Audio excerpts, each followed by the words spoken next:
From claims of healings and visions to the world's most inexplicable events, whether you're a believer or a skeptic, the truth is always worth the hunt. EWTN Radio presents The Miracle Hunter with Michael O'Neil. Welcome to the Miracle Hunter radio show on EWTN Radio. This is Michael O'Neil and the Miracle Hunter. People often ask me what's my favorite type of miracle, and I talk about Marian apparitions, of course, that caused me to launch my website, miraclehunter.com, with as many as 2,500 documented on that site. But I love Eucharistic miracles because of the scientific investigation that goes into them. And perhaps there's a reason to believe just beyond faith. There's some sort of scientific backing and mooring to this. And there's a brand new book that's out. It's the Compendium of Eucharistic Miracles, and it's out from Tan Books, and it's from author Shaun McAfee. We've had him on the show before, and we'll be excited to talk to Shaun later in this program about this new one, about perhaps the most fascinating type of miracle, that being Eucharistic miracles. And later in the show, we're going to be talking about another person on the path to sainthood, servant of God, Brother Columba O'Neil. Maybe he's a long-lost or long-distant relative of mine, but either way, I'll be excited to talk about this miracle man of Notre Dame. And we'll be talking with Brother Philip Smith about this cause in just a little bit. Check out my series, They Might Be Saints, which airs every week on EWTN. For this week, it's on Tuesday, January 28th. We've got the episode on Mother Maria Calpis. In the cause for sainthood for Venerable Mother Maria Calpis, the founder of the Sisters of St. Casimir, is her inspirational work in education and healthcare led many to seek her intercession before God on their behalf. Check that one out on EWTN television this week. You can also go to theymightbesaints.com, and you can watch any of the episodes there on demand. My other series, Explore with the Miracle Hunter, on Saturday, July 25th at 5:30 p.m. Central Time. The episode on Les Lots airs. I investigate the supernatural experiences of Benedicta Curel. In 1664, the Virgin Mary gave her messages about the prayer for the conversion of sinners and visited her through the rest of her life. That's Explore Les Lots. And you can also go to explorewiththemiraclehunter.com or watch on Saturday, July 25th on EWTN television.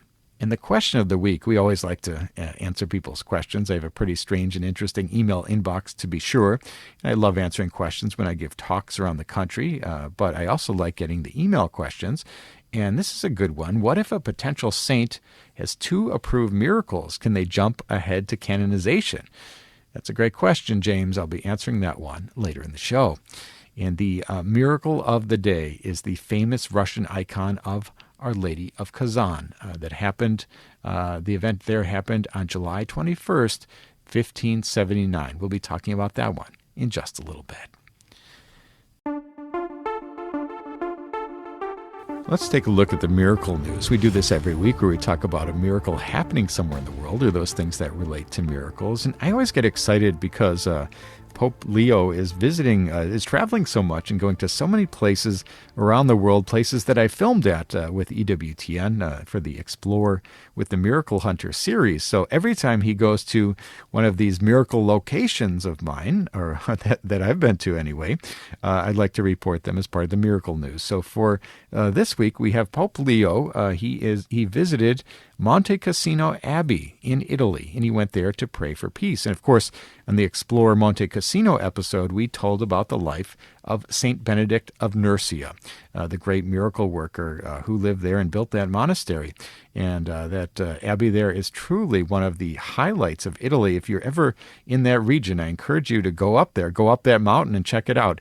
It's truly breathtaking views. Or you can go to explorewiththemiraclehunter.com and check out the Monte Cassino episode, and you can see some of our drone shots from that incredible place. But Pope Leo XIV visited the Abbey of Monte Cassino and its monastic community, and he prayed at the tomb of Saint Benedict, entrusting to him his plea for peace in those regions of the world marked by bloodshed and conflict. So he made this private visit to the Abbey and the community, and according to a press statement that was released by the Holy See Press Office, the Pope, quote, paused to pray at the tomb of Saint Benedict, entrusting to him his plea for peace in those regions of the world marked by bloodshed and conflict. And that he had lunch with the religious community there and afterwards returned to Castel Gandolfo, where he's currently spending his summer break until July 27th. And for people interested in Monte Cassino, it's located about a 2-hour drive from Rome, and it was the first monastery of the Benedictine order, and it was founded by the saint himself in the year 529, and it was almost completely destroyed during the Battle of Monte Cassino in 1944 when Allied forces mistakenly believed it was occupied by German troops, and it was rebuilt after the Second World War with funding from the Italian government, and it was rededicated by Paul VI in 1964, and it's a small Benedictine community that is there today at that abbey, but they welcome pilgrims and visitors from around the world. I have a St. Benedict medal from Monte Cassino, so that's a very special sacramental that I have. Nearby lies the Cassino War Cemetery, where more than 4,000 servicemen were given graves are commemorated on the Cassino Memorial, and those 289 of those people are unidentified.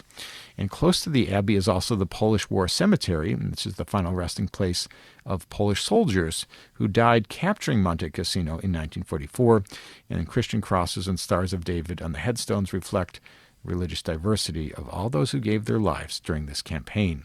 And 10 days ago at this site, reduced to rubble during the Second World War, and as a symbol of that war, the Pacis Nuncius Award was presented to Cardinal Pizzaballa, the Latin Patriarch of Jerusalem, at this very site in Monte Cassino. Again, if you're in Italy in this area, I encourage you to check this one out. Truly amazing. Or check out my series, Explore at the Miracle Hunter, Monte Cassino. Let's take a look at Catholic Pub Trivia. We do this every week where we ask a trivia question and give out a prize to an emailer who writes in the fastest with the correct answer. And last week we talked about Rhoda Wise and the news that she's moving along the path to sainthood with her Positio being sent to Rome. And it's in the Roman phase at this point. And so the question from last week is kind of an interesting one. Rhoda Wise was a stigmatist, and we did that television series on EWTN, American Mystic, where we highlighted her stigmata. And when we do the stigmata program coming out this fall on EWTN, she's also highlighted in that show. So the question is, what other stigmatists from America are on the path to sainthood? And again, Rhoda Wise, who died in 1948 from Canton, Ohio, known for her apparitions of Jesus and St. Therese and her visible stigmata and her healings. Her cause was opened in 2016, but another one would be servant of God Irving Francis Hoole. In 2009, he died, and he reported the stigmata for decades in 1993 and beyond. He had wounds in his hands, and he prayed over many people, and they received healing, and that's in the Diocese of Marquette. Another one that I know of is Cora Evans, a servant of God from California. She's known popularly as a convert from Mormonism, but she also reported mystical phenomena like stigmata, visions, extraordinary things like mystical marriage, etc. And her cause is out of the Diocese of Monterey. We've had that cause on this show as well. And Maria Esperanza de Bianchini. You all might know her as this Padre Pio-like character from Venezuela, in the sense that all these mystical phenomena surrounded her as well. And like Padre Pio, she was said to bore the wounds of Christ. And because she died in New Jersey, her cause was opened in New Jersey in the Diocese of Metuchen. And so that would be 4 people on the path to sainthood whose causes are in the United States, who bore the stigmata. So we'll see who moves along from that list. Now, the question for this week is, how many Eucharistic miracles from North America have been approved? And we're talking today with author Shaun McAfee about his book, Compendium of Eucharistic Miracles. And so the question is, in his compendium, how many are there that are from North America as approved Eucharistic miracles? If you think you know that answer, you want to win the prize, the image of the faces of Mary, send me an email to questions@miraclehunter.com, and maybe you'll be the winner of the prize, and answers and winners will be posted on the show page on miraclehunter.com. We need to take a short break, but when we come back, we're going to be talking with Shaun McAfee, author of the book Compendium of Eucharistic Miracles. Stay with us for that.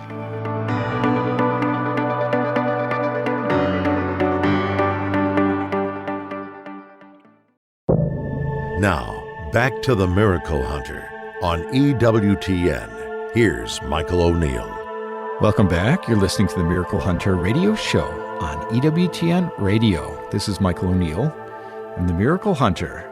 I've had the great blessing to be able to travel all around the world to some of these incredible sites of miracles, and perhaps my most favorite or the most interesting to me have been the places around the world that I've seen with Eucharistic miracles, and those are those occasions, those very rare occasions where true flesh and true blood has manifested in a consecrated host. And there's a brand new book that's out that attempts to do something even to the next level, and it's called the Compendium of Eucharistic Miracles, and it's written by author Shaun McAfee, who compiles all the information on Eucharistic miracles from all around the world and puts it into one of these beautiful volumes out by Tan Books. They've done a number of other compendium offerings, and this is one of them as well. And I personally was so excited to see this one hit the waves, and that's Shaun McAfee joining us on today's program. Welcome to the show today, Shaun. Hey, thank you. It's an honor to be here. I share your passion for these events. Yeah, no, this is a great book because I think a lot of people want to get the overall picture of Eucharistic miracles, how many of them have happened, where they're happening, what kind of scientific investigations have been done on them, how are they the same, how are they different, and your book covers it all. What inspired you to put this book together, and why did you think it was so important to do? Well, I had an enormous impact whenever I converted with the presence of Eucharistic miracles. I came to the church in 2012, and I came from an extremely skeptical Protestant background, and I had never dreamed that, miracles occurred outside the Bible, outside that, Mark chapter 17 kind of phenomenological way, herding snakes and whatnot, didn't seem too impressive to me outside of the apostolic age. But whenever I started to research Catholicism, there seemed to be this thread woven through the last 2,000 years where Jesus and his mother didn't just appear to people, but he appeared in extremely extraordinary ways through the Eucharist. And this helped my faith, I can't tell you enough, magnanimously. It didn't just help me believe in the true presence, but it really showed me that God really wants this sacrament to stand out. And he does certain things throughout history. Some of it is the bleeding flesh. Some of it is other phenomena, stopping enemies at gates or turning away natural disasters.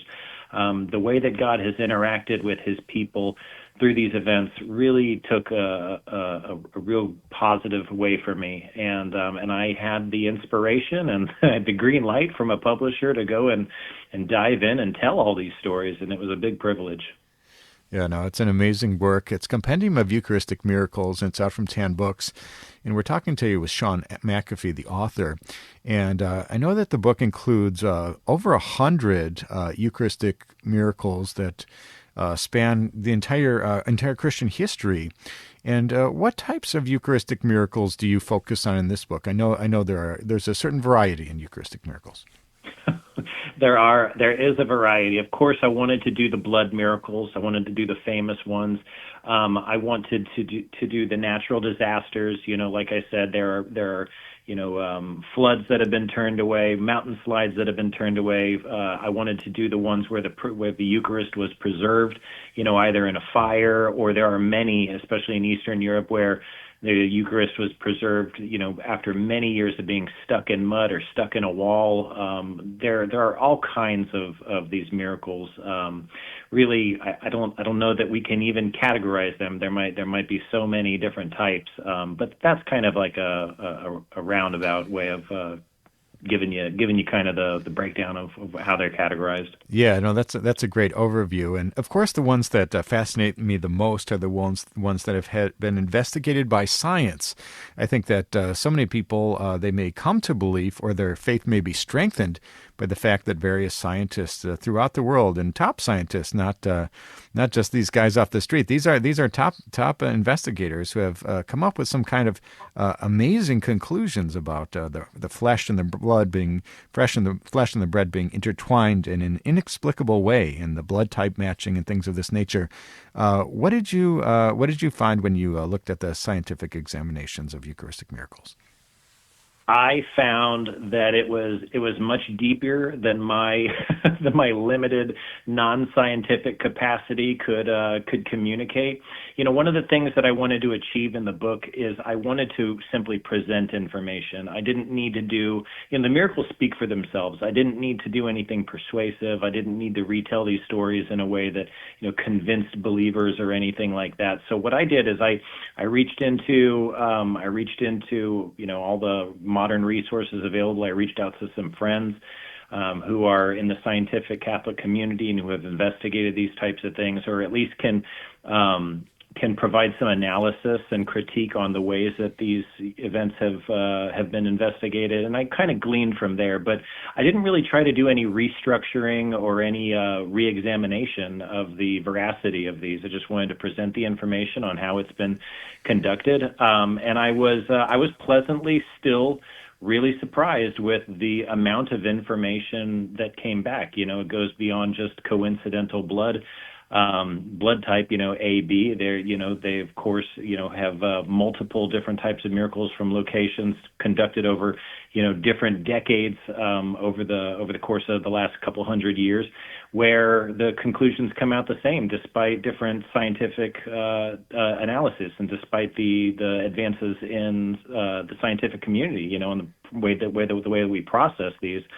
I found it really striking that we continue to see a lot of the same conclusions coming forth from these without really any innovation, and that to me is telling. It tells that there's a consistent sign here, and it also tells me, for listeners out there, that we don't need, I keep saying this, is that we don't need the science in order to believe. It's great when God does these things, and it's icing on the cake when we get a miracle at all.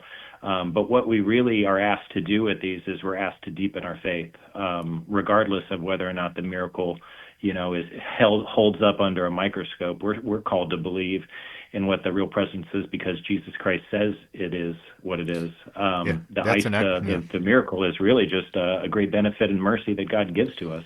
Yeah, it's icing on the cake. Yeah, it's very well put that we don't need these Eucharistic miracles to believe in the real miracle, the real presence, and that's an important point. And I think that's very interesting now. Catholics are not required to believe in private revelation or Eucharistic miracles, and that especially comes to the forefront with the changing of the norms in 2024 in the way the Catholic Church investigates the supernatural. And the new document came out, includes now Eucharistic miracles. It only used to include Marian apparitions and other private revelation, but now that new document says that the only statement that the Church can give related to a Eucharistic miracle is nihil obstat, nothing stands in the way. Talk a little bit about how the Church approves Eucharistic miracles now in this modern age. I think I'd say carefully. I don't think the Church wants to overstep its position. And, we can go back to famous examples in the scientific versus faith community, kind of like Galileo and the conundrum that happened there where, some individuals might have been a little bit unrepresented in their duties in order to communicate something that wasn't exactly along their disciplinary line, theologians communicating the scientific and scientific people communicating the theological. I think the Church knows after a lot of time and consideration to, and I'll put this crassly, kind of stay in its lane. Now, that doesn't mean that there isn't a lot of veracity here. The Church has an enormous amount of fidelity and custody over these phenomena and these investigations. But the Church doesn't want to overstep and say, they don't want to go past that nihil obstat. They don't want to go past the nothing stands in the way. They want to open this up to the mind of believers to be inspired and to allow God to do his work in our hearts rather than to, allow our conclusions to determine what God is doing. I think that's the best way to put it. I think it's very wise what the Church has moved towards. Absolutely. We're talking today with Shaun McAfee, author of the brand new book, Compendium of Eucharistic Miracles. It's out from 10 books. And some people are very skeptical of miracle claims in general, but very specifically Eucharistic miracle claims. And I think that one of the questions that does come up is that, is the science, do they have the proper structure and format in order to investigate these in a uniform way across the board? Because the way it happens is in a local diocese, the local bishop may appoint this or that investigator, and another diocese another investigator, and they have different norms and different rules, and there's no consistency amongst Eucharistic miracle investigations, and that is a tripping point for some people, when they want to dig in and believe in these. What did you find with that? Perhaps your book and other books can inspire some sort of uniformity going forward. What would you see with this particular question that people have? Yeah, this kind of goes back to one of your early questions, and I'm glad you kind of asked a follow-up here. I'm not the right person to tell anybody whether or not we have the right structure in place, but there is a growing sense of fidelity for these to be treated with a lot of integrity.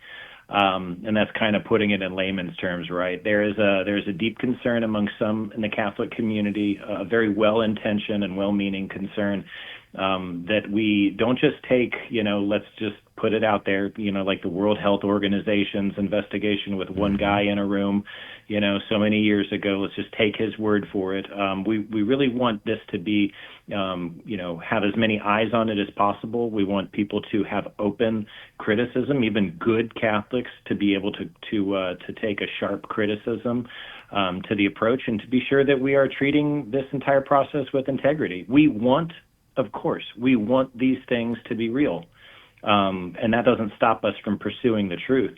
But at the end of the day, we really come back to the same central question. What if the science under a microscope doesn't prove it? And ultimately, what are we trying to prove? Are we trying to prove that there are blood cells, or are we trying to prove that there's the real presence? One of those can be put into a scientific paper. The other can only be written onto the heart of which God does through grace, through faith.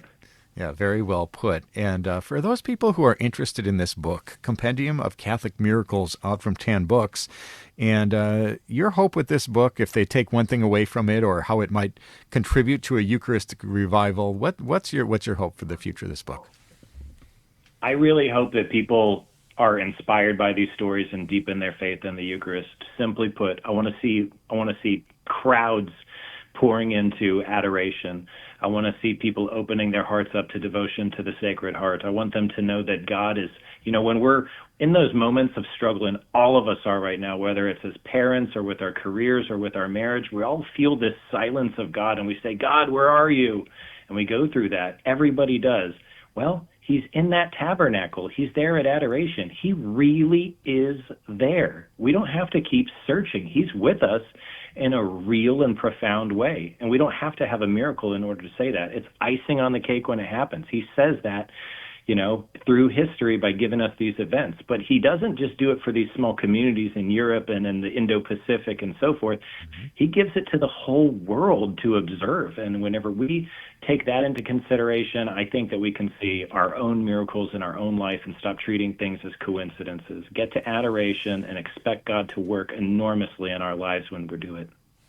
Very well put. Now, I know so many people are going to be excited about this book, Compendium of Eucharistic Miracles, out from 10 books. What's the best place that people can go to get the book, or to find out more about it or about you? Well, you can find this wherever books are sold, but I would go to tanbooks.com, and if you want to learn just a little bit more about me, go to ShaunMcAfee.com. Wonderful. Well, we're so grateful to you, Shaun McAfee, for putting together this book, Compendium of Eucharistic Miracles. I'm so excited about it, and best wishes on the success of the book. And thank you for joining us on today's program.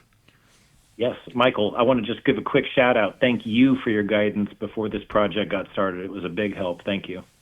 Wonderful. Well, that was Shaun McAfee. Check out this book, Compendium of Eucharistic Miracles, out from 10 books. Yeah, it's a good one, and it answers a lot of questions you might have, and it gives you an overview of all the data and all the miracles that have been claimed throughout Catholic history related to Eucharistic miracles. We need to take a short break, but when we come back, we're going to be looking at the question of the week. What if a potential saint has 2 approved miracles? Can they be jumped to canonization? Stay with us for that.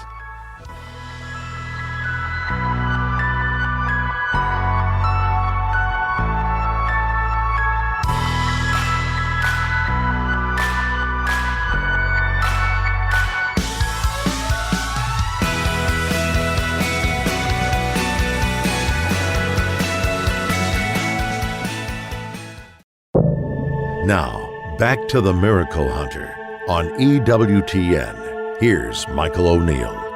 Welcome back. You're listening to the Miracle Hunter radio show on EWTN Radio. This is Michael O'Neil. I'm the Miracle Hunter. Hey, I love getting your questions. People write in from around the world about questions about miracles happening in today's world and those that have happened centuries ago. And I love getting questions in my email inbox. I think it's a pretty strange place, my email inbox. I get lots of interesting and fascinating questions, strange ones and good ones, all the same. But I love trying to answer those questions. But I really like answering in front of a crowd. And like when I was in Champion, Wisconsin, a couple of weeks ago, I was presenting at the American Saints exhibit there. And I love those questions that I got in the audience. Truly amazing. For people who want to have me out to speak in their parish or their conference or their event, you can go to my website, miraclehunter.com, and click on the Contact tab and send me a message that way. Or you can send me an email to questions@miraclehunter.com, and I will answer that one as well. But for today's question, it's a good one. It's from James. He asks, what if a potential saint has 2 approved miracles? Can that person be canonized? Thank you, James. Well, James, it's a good question. I think there are 2 really important points to say here, is that in the canonization cause, we have those 4 stages: servant of God, venerable, blessed, and saint. And during the first 2 phases, servant of God and venerable, when the life of heroic virtue is established, the cause is also collecting claims of miracles. And those can go back decades earlier even. And then they're reported to the cause and held at bay until it's time, after the person is venerable, to present them to Rome, to bump them ahead to blessed. And the question I think you're having is that if there are 2 miracles that are worthy of being considered by Rome, can you forward them both to Rome at the same time? I suppose the causes could do that, but normally they put all their eggs in one basket, or their eggs in one basket at a time, I should say, and they have the dicastery examine a miracle, 1 miracle at a time. 2 are never considered at once. And even if 2 were totally valid, meaning that they were cures that were instantaneous, complete, and lasting with no medical treatment related to the cure, where the intercession is a very clear case of singular intercession to just the one saint, they don't approve 2 miracles at a time. And what they do is the procedure is that once a miracle is validated by the medical commission and the theological commission comes in and finds a case of singular intercession and approves all of that, then the person moves to a beatification ceremony. Once that has been promulgated through a decree from the Pope in the Dicastery for the Causes of Saints, once that has happened, after that decree, then it opens up for more miracles to be claimed happening after that event. The closest one that I know of was John Paul II, when his second miracle happened on the date of his beatification. But because it happened after beatification, it was able to be used. If it happened before the announcement of the beatification, it would still fall in the category of being applied at the time of venerable. And so, no, 2 miracles can't be 2 at once. It's always 1 at a time. So thanks for your question, James. And if you have a question for the Miracle Hunter, you can send me an email to questions@miraclehunter.com, and maybe I'll be answering your question on the air next week. Let's take a look at the 365 Days with Mary project. We do this every week, where we look at a Marian devotion of the day as it lines up exactly to the day's date. You all know Fatima, May 13th, or Guadalupe, December 12th, or Lourdes, February 11th, but believe it or not, there's a different other Marian devotion from each and every day of the calendar year. And it might be a feast day, it might be a miracle, it might be the building of a basilica, but in each day, Mary is honored. So for today's day, we've got the Mother of God of 3 Hands from Mount Athos in Greece in the 6th century. And the story goes that when the Byzantine Emperor Leo issued his first iconoclastic edict in 726, St. John Damascene was head chancellor to Caliph Hisham, and was a great defender of the use of beautiful art as part of Christian worship. In the year 730, the caliph felt betrayed when he received a letter in John's handwriting addressed to Emperor Leo offering to assist in overthrowing the caliph. Hisham, who had frequent attacks against the Byzantine Empire, announced that the writer of the letter would lose his hand, and so John did. But the saint's hand was restored after he prayed before an icon to which he added a third hand of silver. The miracle proved to the caliph that the letter was in fact a forgery. And that's the 365 Days with Mary project for today, the Mother of God of Three Hands from Mount Athos in Greece. For more information on this fascinating devotion, or any of the hundreds of other Marian devotions from around the world, you can go to 365dayswithmary.com. You can pick up the book, download the app, or join the Facebook feed and get a new title of Mary each and every day of the calendar year. Let's take a look at the miracle of the day. We do this every week where we try to find a miracle that happened on the day's date in some year in Christian history. And for today's date on July 21st in 1579 is the miraculous discovery of the icon of Our Lady of Kazan. Now, the icon of Our Lady of Kazan is one of the most celebrated miraculous icons in Christianity, and it's venerated by Catholics as well, and its feast day is July 21st, which I think in the old Julian calendar 13 days earlier would be July 8th. And so that commemorates the miraculous discovery in Kazan in Russia in 1579. And so the story goes that after a devastating fire destroyed much of Kazan, there was a young girl named Matrona. She reportedly experienced repeated apparitions of the Virgin Mary. And Mary revealed to her an icon of the Mother of God was buried beneath the ruins of the house and instructed that it be recovered. And when authorities initially ignored the girl, Matrona and her mother searched themselves, and the icon was discovered buried beneath the ruins, reportedly preserved despite the fire and the time underground. And the icon quickly gained a reputation for miracles, particularly healings of blindness, and became Russia's most revered Marian image. And churches were erected, and copies of the icon spread throughout Russia and beyond the world. And the image has a remarkable modern Catholic connection.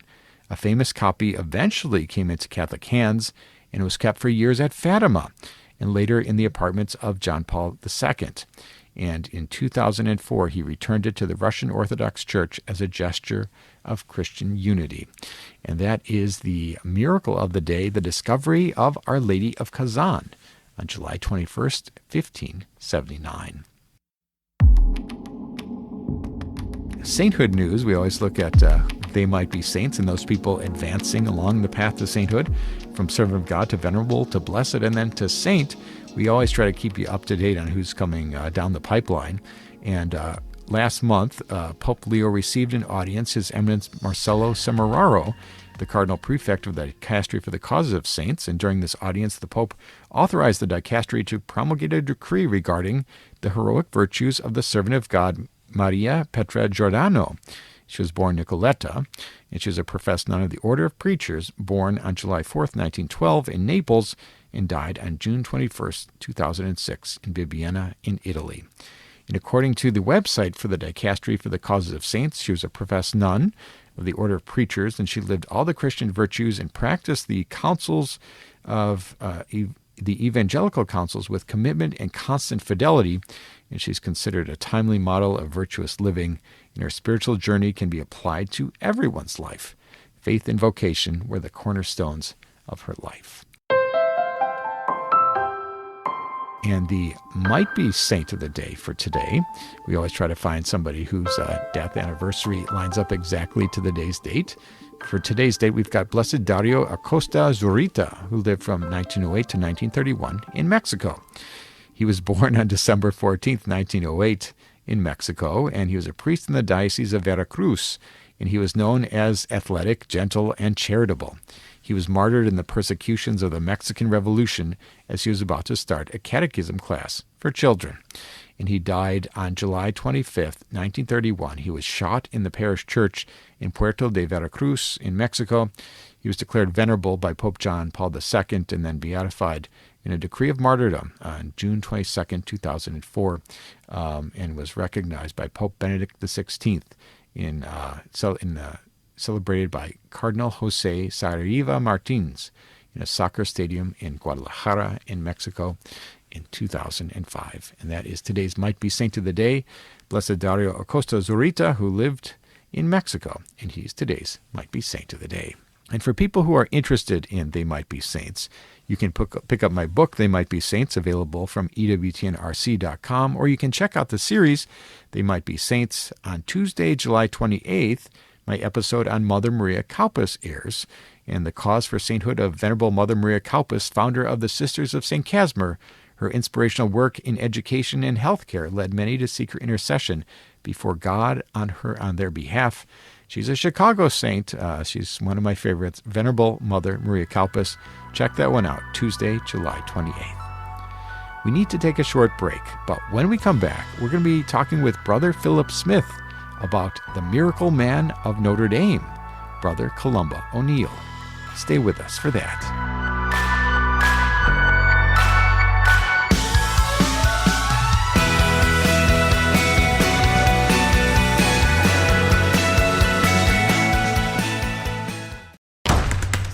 Now, back to the Miracle Hunter on EWTN. Here's Michael O'Neil.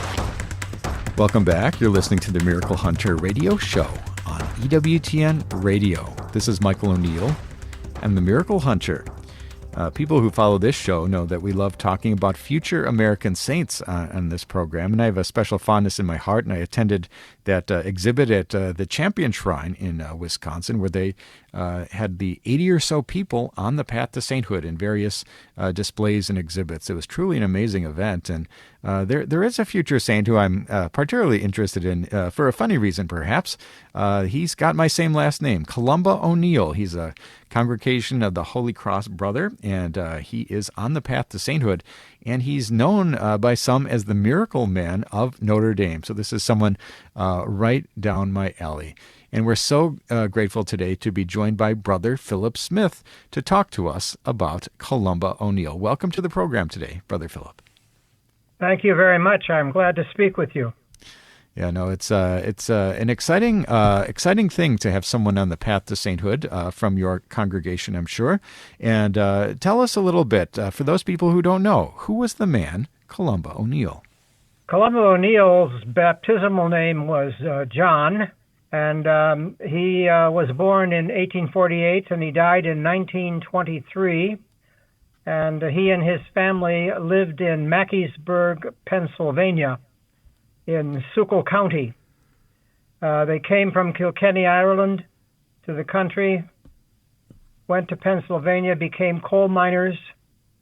John, at about the age of 14, was apprenticed to a itinerant shoemaker, and then began his journey across the United States, ending up in California at about the age of 21. He then went to the University of Notre Dame about 1872, entered the congregation, was given the name Brother Columba, and was a shoemaker for the remainder of his ministry. And he had a great devotion to the Sacred Heart of Jesus. And we have ample evidence in our archive of not hundreds but thousands of cures that are described by people who wrote to Brother Columba with their need, and Brother Columba told them to pray to the Sacred Heart of Jesus, and that he would also pray to the Sacred Heart of Jesus, and, quote, perhaps you will be given a cure. We have about 2,000 accounts of those cures in our archive in the form of letters. Truly amazing this article on National Catholic Register details him being known as the Miracle Man of Notre Dame.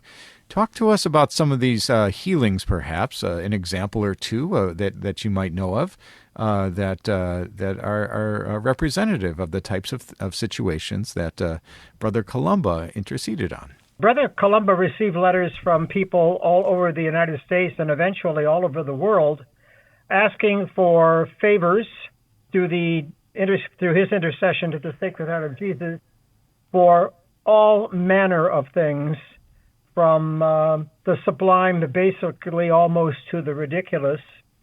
But two cures I think are relevant right now because they would have been instantaneous.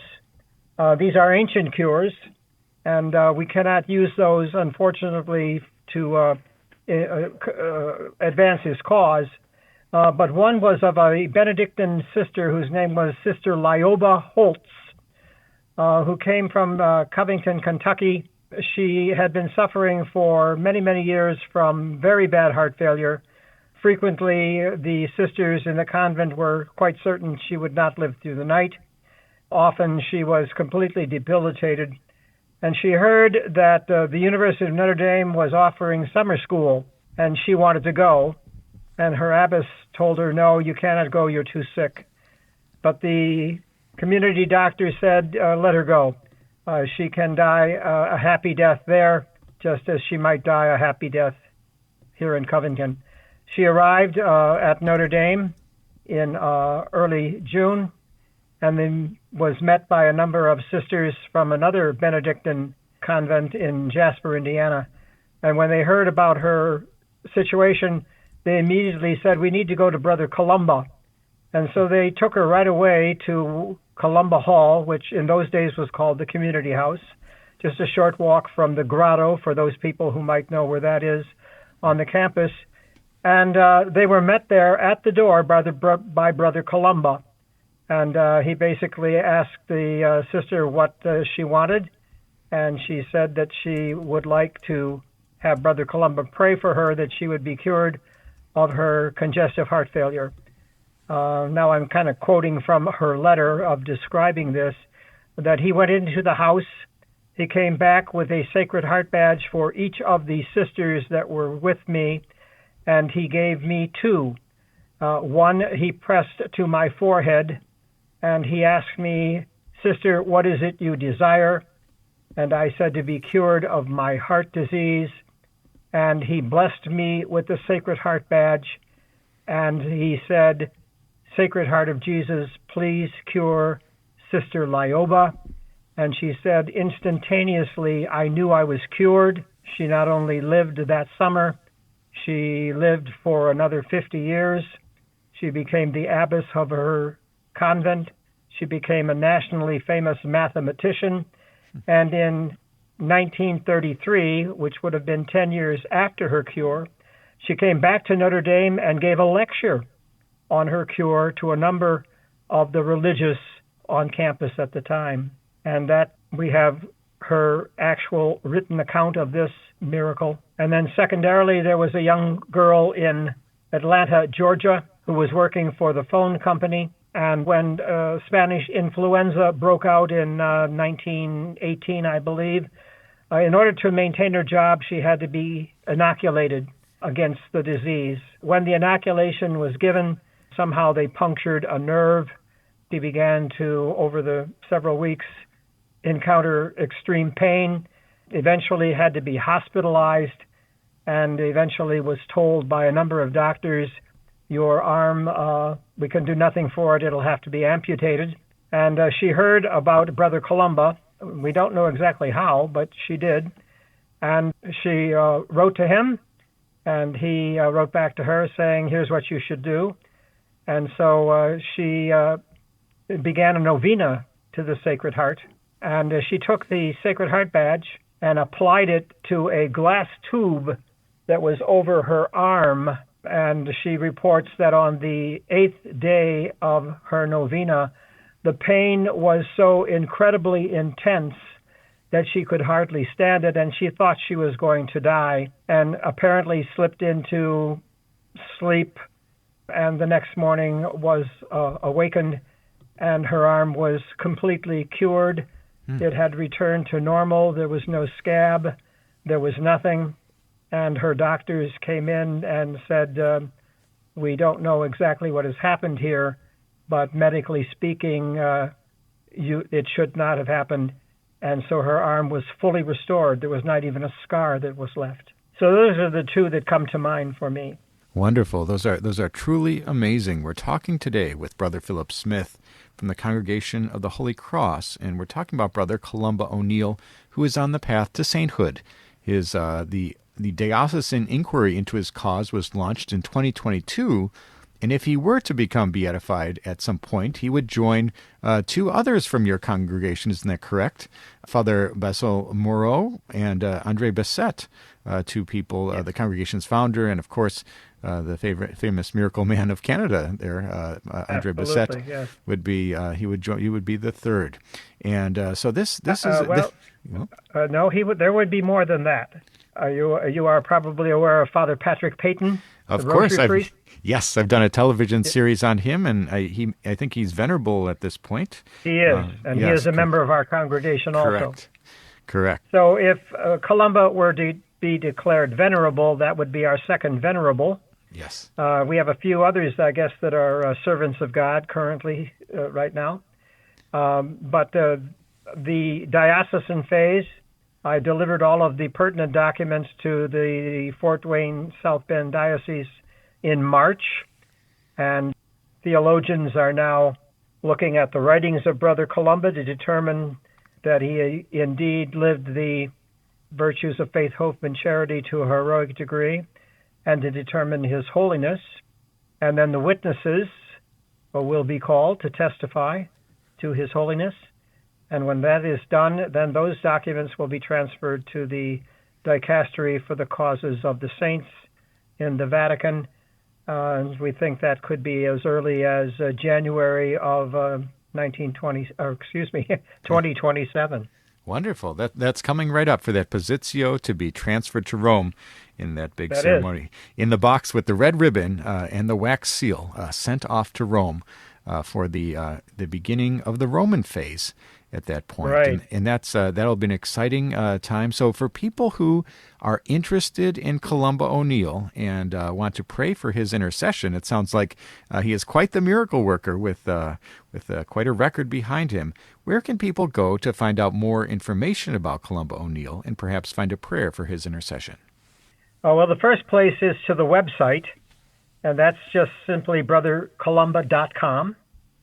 And there's all kinds of information there, pertinent information about his life, all manner of things. A book called The Miracle Man of Notre Dame is going to be published in September of this year. It's by Holy Cross Father Richard Gribble, and that will be available through the Ave Maria Press here at Notre Dame. And there is also a 45-minute documentary that has been produced called In Kind Love, I-N, Kind Love, and that can be found on, I believe, YouTube.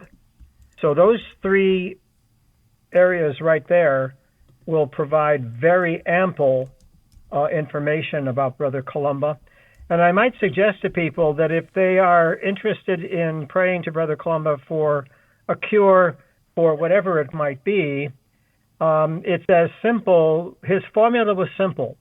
Say 5 times a day, Most Sacred Heart of Jesus, please cure my mother, for example, and you could be quite specific. And he would tell you to say that until something happened. If you wrote back to him and said, well, there's nothing happening, then he would suggest, well, let's do the same thing now, and we'll do it in a novena, and I will pray that novena with you. And we'll include now his mother, the Immaculate Heart of Mary. And often it is the 8th day of these novenas that proved to be significant in one sense or another, with some kind of a favor or a movement toward the intercession of the Sacred Heart into their lives. Well, that is absolutely beautiful, and I know myself I will be trying that one out in these moments of need. Thank you so much, Brother Philip Smith, talking to us about Brother Columba O'Neil from the Congregation of the Holy Cross, the Miracle Man of Notre Dame. What a fascinating story, and we're so excited to be seeing his cause moving along on the path to sainthood. Well, thank you so much, Brother Philip, for joining us on today's program. Thank you. God bless. That was Brother Philip Smith talking to us about Brother Columba O'Neil. I'm not sure if I'm related to him or not, but he looks like a great intercessor for us, and he is from the Congregation of the Holy Cross. And that's all the time we have for today's program. If you missed any of this episode or want to catch up on past episodes, you can go to ewtn.com/radio, check out the audio archives, or download the free EWTN app.